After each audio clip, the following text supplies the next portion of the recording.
Yes, sir. So fast and smooth, you're right there. We're ready to go. Thank you. Good morning. My name is Drew Clayton. I'm here on behalf of the appellants, Kevin Burns, Evan Burns, and Kelly Burns. They are the three natural children of decedent Robert, whose nickname is Randy Burns. We're here, I think, to address two issues today, and if I may, I'd like to reserve 5 minutes of time. Thank you. Judge. Thank you. The two issues are whether a defectively executed trust can be incorporated in a validly executed will. And the second issue really only comes about if you find that it can be. If you agree with the appellees that, and with the trial court that, in fact, a defectively executed trust can be incorporated, then there's a second question, and that is whether the trial court committed reversible error when it granted summary judgment in favor of the appellees, notwithstanding the fact that there is a question of fact as to whether the trust was actually in existence at the same time. What I'd like to do is to address the first issue. As you know from our briefs, we've tried to address how two statutes, which seemingly contradict in some respect, can be read logically together. The first statute is 732.512, as you know, which is the incorporation by reference statute. And I would just note in passing, we'll come back to this a little bit later, that that statute essentially says you can incorporate a document by reference if that document is in existence at the time. And this is a document, obviously, we're talking about a will incorporated by reference, a document such as that. The second statute is 736.04032B. And that statute is the one that says that trusts have to be executed with the same formalities as a will, which means that they need to have two witnesses. As you know from reviewing the record in this case, it's undisputed that the trust did not have two witnesses, whereas the will did. The first question, I guess, is a rhetorical one that I would ask, and why did the legislature require two witnesses? Well, ostensibly it required two witnesses in a will to make sure that this was, in fact, the decedent signing it, and that this was apparently the decedent's testamentary intentions. Is it fair to assume that the legislature required two witnesses in a trust for the same reason? I think it's important not only for us to know that we can have confidence that the decedent actually signed the document in question, but when the decedent signed it. When the decedent signed it is really a critical question of fact in this case, and I'll get back to you in a few minutes about why that's so. And I'd ask another rhetorical question. What would happen if the reverse had occurred? What if the facts of this case were that the will was improperly executed? It lacked witnesses, but the trust did. Could the validly executed trust salvage an improperly executed will? I think the question begs the answer, but I'll continue. Now, the appellees argue that the will is clear on its face, but do we have the right trust?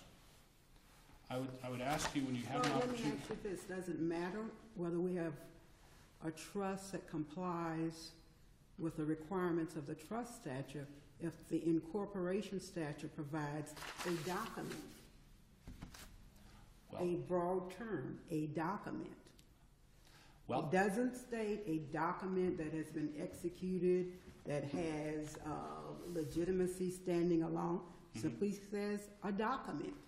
Well, a document that was in existence at the time the will was executed. Right, but that's a different question. Okay. I'm focusing on the word a document may be incorporated. Sure.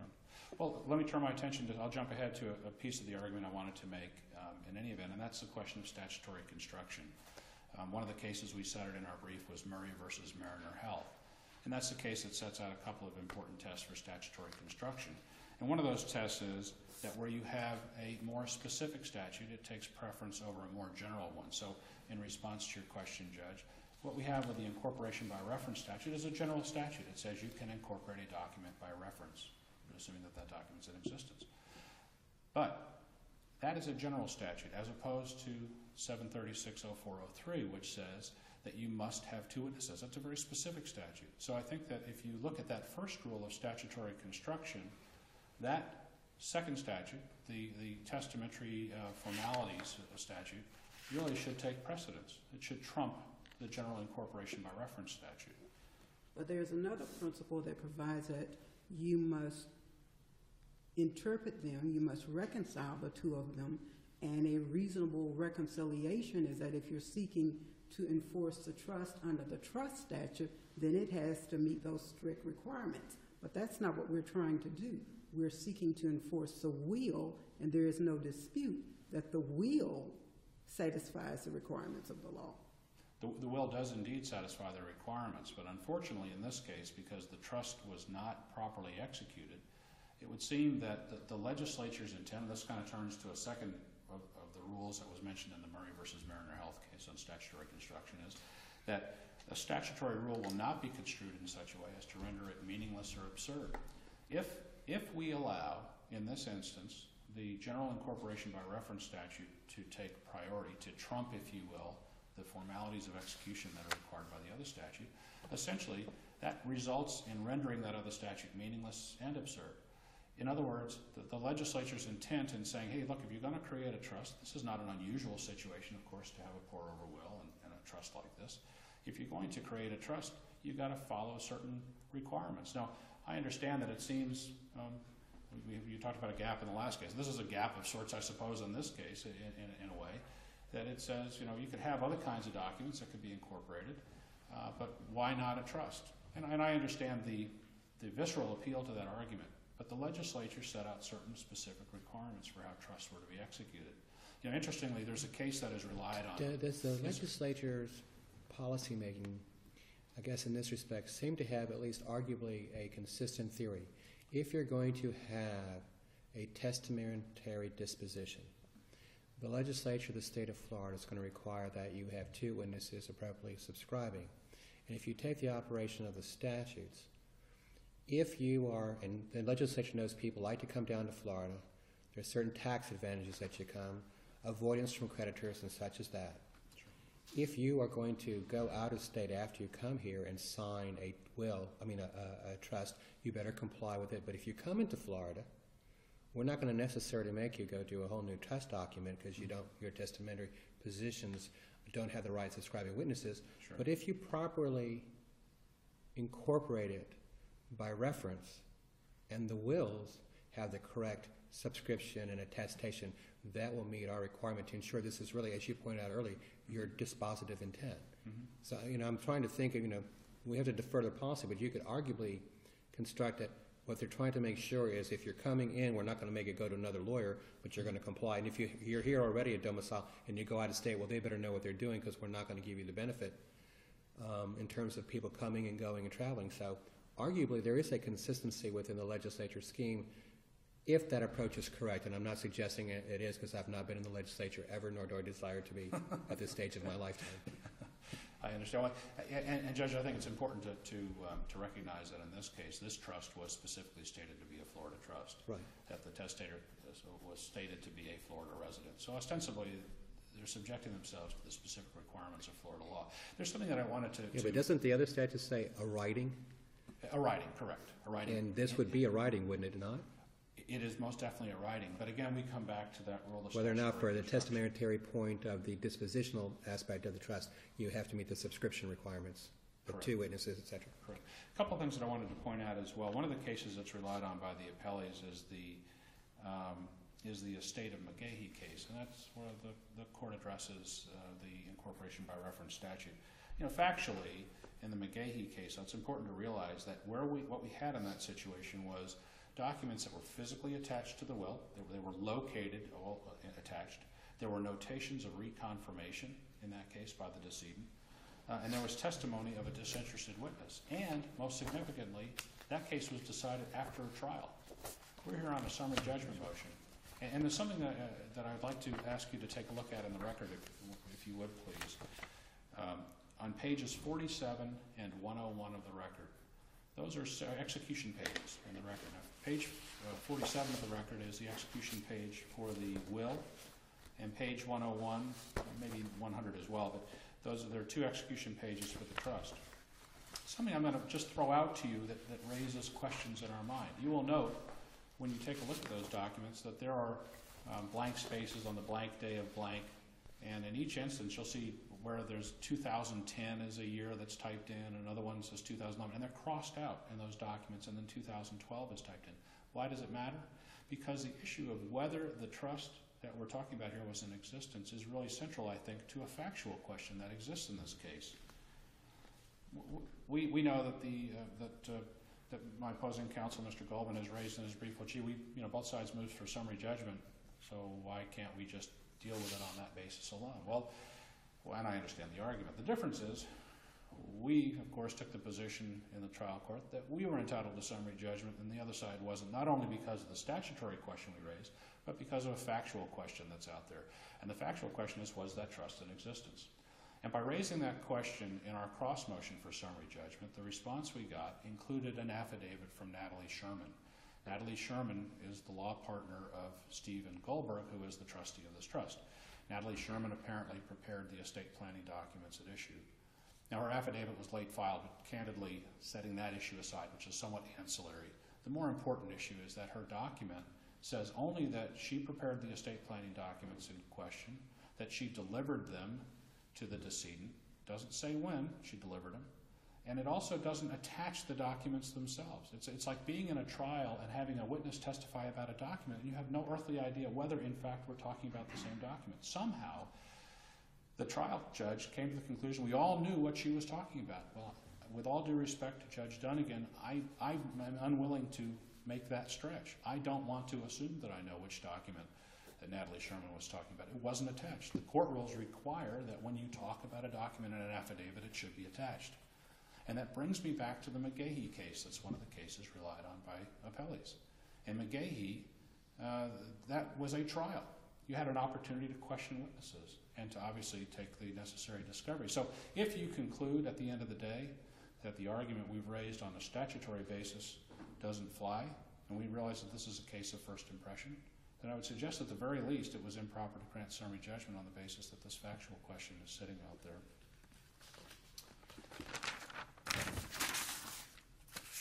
How much time do I have, Judge, if I may ask? You are about to hit 12. Okay. If I may, I'm going to, I will reserve. Thank you.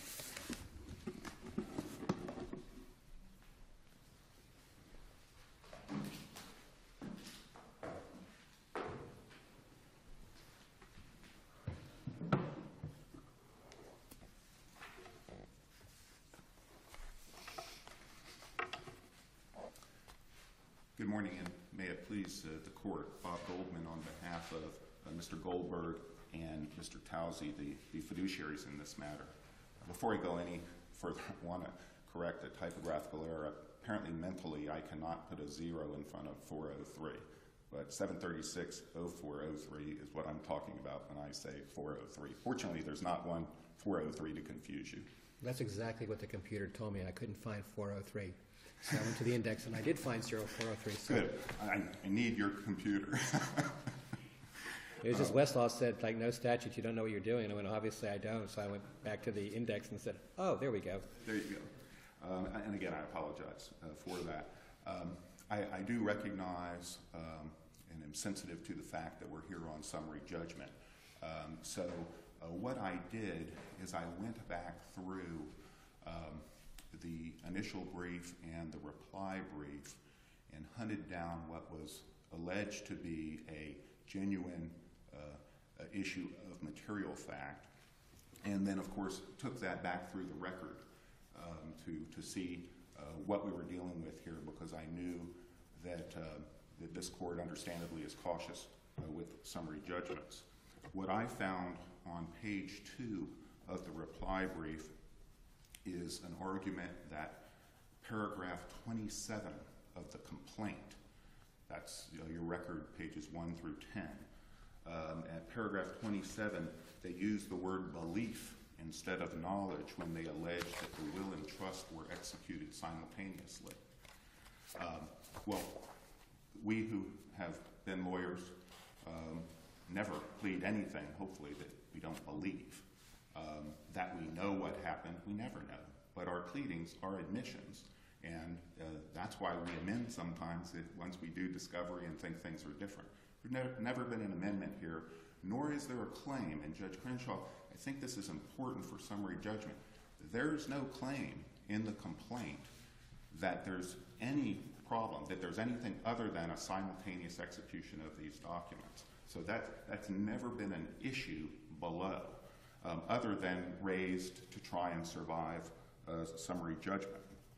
Now, at the same time, on page 2, there's an allegation or a suggestion that the absence of an attesting witness somehow raises doubt as to the existence of that trust writing. Again, there's no discussion about this not being the writing. It's just more of a when question. And here we have, in our record, 4 times where the settlor executed this document. Wasn't witnessed correctly, but 4 times he executed it, and in front of a notary. The notary says, we did this on May 8th, same day as the will. We have Nancy Burns' affidavit that says, I was there. I watched him execute both documents. That's not the Natalie Sherman affidavit. That's Nancy Burns, the surviving spouse. There's no request for a continuance of the summary judgment hearing. Hey, we've got this new idea, and we need to go test it out. Hey, we need a continuance so we can amend our complaint to actually assert the very thing they're asserting now. That's just not there. On page 3, we have the statement that it's inexplicable why witnesses were not asked to witness the trust. And apparently this somehow means there's, somehow the writing was not in existence. But again, the complaint doesn't say anything about that. Inexplicable? I think it's pretty explicable when you look at the trust itself. It has no line for a witness to sign. So no witnesses signed. Is it correct under Florida law? No. We've conceded that point. But it's not inexplicable at all. And it frankly simply doesn't matter. It's not a genuine issue. It's not a material issue, because a writing under Florida law simply does not have to be executed at all. Done well, done sort of well, with an X, none of that matters. And again, we can't forget that we have Mr. Burns and his notary saying this is what we did. I think the corrections in the dates prove the point. He actually sat down, thought about it, and put in May 8, 2012. And again, we have Nancy Burns' affidavit. No competing affidavit, by the way, just a lawyer and a good lawyer trying to work out of and create doubt where there is no genuine issue of material fact. Now on page 4 of the reply brief, they get into intent. And they say the court should not assume the intent of Mr. Burns. Well, I agree. You shouldn't assume it. You are legally bound to accept it. What he said in his will, we all must follow. On page 2 of the cross motion, that would be at the record at page 119, the appellees admit that they're not challenging the will. So if you're not challenging the will, Judge Sabella, what do you have to do? According to the Legislature, 732.6005, you have got to accept the terms of the document. According to the Supreme Court of Florida in Aldrich versus Basile, you have to accept those terms, and what you cannot do is listen to children speculating, or even what the testator himself sort of talked about at a cocktail party. It's what's in the document that matters. Then, Mr. Burns intended to incorporate the writing into the will was actually admitted on page 11 of the initial brief. They say, that's what he intended, and how can you say otherwise? I mean, it's obvious, so it's not something to interpret. On page 18 of the initial brief, they ask the question if the decedent had known that the testamentary provisions of the revocable trust were invalid, would he have preferred his property to pass by intestacy or by the terms of the trust incorporated by reference in the will? Well, Mr. Burns answered that question himself in paragraph 2.1 of his will.